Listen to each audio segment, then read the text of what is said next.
हम कई बार कथाओं में पहले भी कहे हैं कि हमें अपने देवताओं को, भगवानों को, अवतारों को जातियों में नहीं बांटना चाहिए। हम लोग इतने संकीर्ण बुद्धि विचारों के हो गए हैं कि हमने भगवानों को भी जातियों में बांट लिया।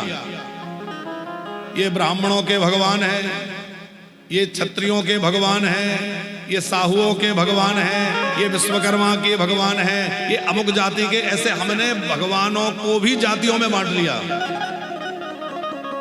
भगवान किसी एक जाति के लिए नहीं होते, न भगवान का अवतार जब होता है तो किसी एक जाति के लिए होता है। भगवान भले ही किसी वर्ण विशेष में जन्म ले लें, पर भगवान तो ब्रह्म है और ब्रह्म की कोई जाति नहीं होती। ब्रह्म जो है उसकी कोई जाति है क्या? ब्रह्म की कोई जाति नहीं है।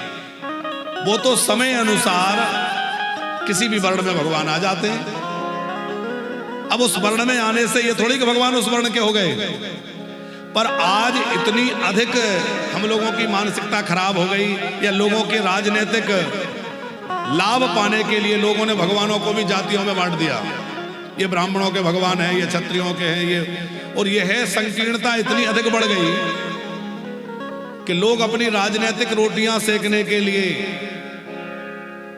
भगवान के स्वरूप को ही नकारने लगे। अभी अभी एक व्यक्ति ने कह दिया कि परशुराम कौन है, हम जानते ही नहीं है, हम नहीं जानते परशुराम कौन है। अरे भाई, तुम नहीं जानते तो तुम कैसे जानोगे?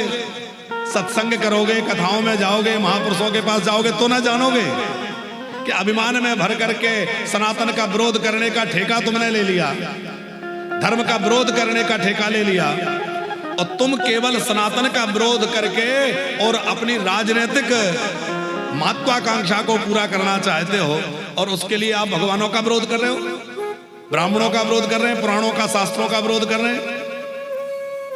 ऐसी छोटी और ओछी राजनीति बहुत लंबे समय चलने वाली नहीं है।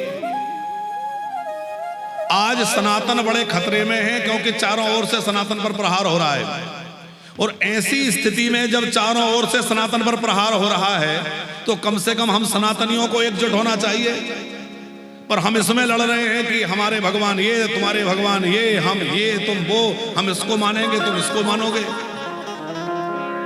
लेकिन यदि हम इसी प्रकार बटे रहेंगे तो सनातन बहुत ज्यादा खतरे में रहेगा। इसलिए भैया, हम सब देवताओं का आदर करें, महापुरुषों का आदर करें, भगवान का खूब आदर सत्कार करें, और सब एकजुट होकर रहें, तभी सनातन की रक्षा होगी और तभी राष्ट्र की रक्षा होगी। जो व्यक्ति वेद शास्त्रों का विरोध करता है, जो व्यक्ति ब्राह्मणों का विरोध करता है, और जो व्यक्ति हमारे ग्रंथों का विरोध करता है, बताओ वो राष्ट्र हित कर सकता है? क्योंकि हमारे शास्त्र जो कुछ भी हैं वो सब राष्ट्र हित की बात करते हैं। आज हम सनातन विरोधी होकर के और राष्ट्र हित की बात करें तो ये दो नहीं है, या तो सनातन को नहीं मानोगे तो राष्ट्र का हित भी नहीं कर सकोगे। ये दोनों अलग नहीं है। क्योंकि सनातन क्या मानता है? वसुधैव कुटुंबकम, सारी वसुधा हमारा कुटुंब है। हमारे मंदिरों से आवाज आती है विश्व का कल्याण हो, प्राणियों में सद्भावना हो, तो हम सारे विश्व का कल्याण मानने चाहने वाले लोग हैं। हम विश्व का कल्याण, हम सब प्राणी मात्र के प्रति सद्भाव का उद्घोष करने वाले लोग हैं, और यहाँ संकीर्ण मानसिकता के कारण लोग इस तरह की बातें करें, बहुत दुर्भाग्यपूर्ण है। इसलिए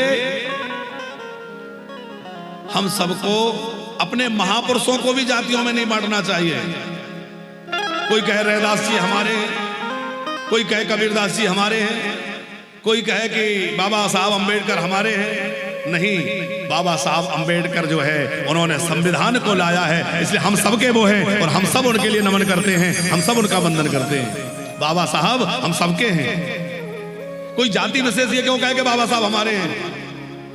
बाबा साहब हमारे भारत के हैं, क्योंकि उन्होंने भारत के लिए संविधान बनाया, भारत के लिए उन्होंने जीवन समर्पित किया, इसलिए बाबा साहब हमारे हैं कि नहीं है?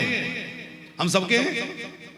उसी प्रकार रैदास जो है महान संत, जिनके लिए भगवान बार बार दौड़ कर आए, वो केवल एक जाति के थोड़ी, रैदास हम सबके हैं। कर्माबाई हम सबकी हैं। ये जितने भी संत हैं, महापुरुष हैं, अवतारी हैं, जो भी दिव्य आत्माएं हैं, वो किसी एक जाति मत पंथ के नहीं हैं, बल्कि वो समग्र सृष्टि के कल्याण की भावना लेकर आते हैं। इसलिए वो सारे जगत के लिए हैं, सबके लिए हैं। उन्हें जातिवाद में बांट करके और जातिवाद की राजनीति करना बिल्कुल ठीक नहीं है।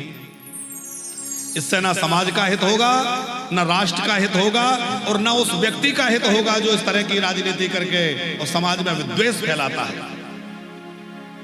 ये बात हम बड़े दुख के साथ इसलिए कह रहे हैं कि इस समय इस पर बहुत बहस छिड़ी हुई है। तो भैया, भगवानों को, अवतारों को जातियों में मत बांटो। और जातियों में बांटने का दुष्परिणाम है कि आज कोई परशुराम जी के लिए हर कुछ कह रहा है, कोई बाबा साहब के लिए हर कुछ कह रहा है, कोई किसी के लिए हर कुछ कह रहा है। भैया, इन महापुरुषों का और अवतारों का कभी अपमान नहीं होना चाहिए। वो कोई भी हो, सबके लिए सब कोई सम्माननीय है, सब कोई वंदनीय है, सब कोई पूजनीय है।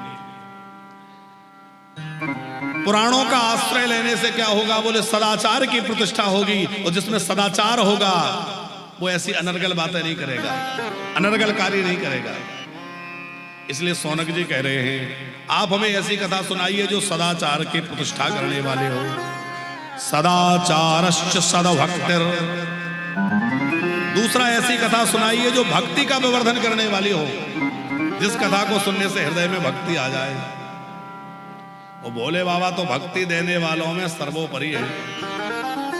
कैसे हैं? जैसे देखो, बहुत ध्यान से सुनना, भगवान शंकर हैं हम सबके पिता, नामदेव जी, और पार्वती जी हैं हम सबकी माता। और माता पिता जब देखते हैं कि संतान बड़ी हो रही है, उनकी बेटी बड़ी हो रही है, तो जब कोई घर में बेटी हो और माता पिता देखे कि वो सियानी हो रही है, तो उसके विवाह की चिंता होती है कि नहीं? इसका विवाह करना है, और विवाह की चिंता करके कोई सुयोग्य वर की खोज करते हैं और अपनी कन्या को किसी सुयोग्य वर को अर्पित कर देते हैं। तो हम सब भगवान गौरी शंकर शिव पार्वती के संतानें हैं, वो हमारे माता पिता हैं, जगता पितरौ वंदे। और वो हमको किन हाथों में? बोले वो भगवान की भक्ति देकर राम कृष्ण के हाथों के में हमारा पानी ग्रहण करा देते हैं, उनको हमारा समर्पण करा देते हैं। हमारा दान किसको कर देंगे? भगवान को।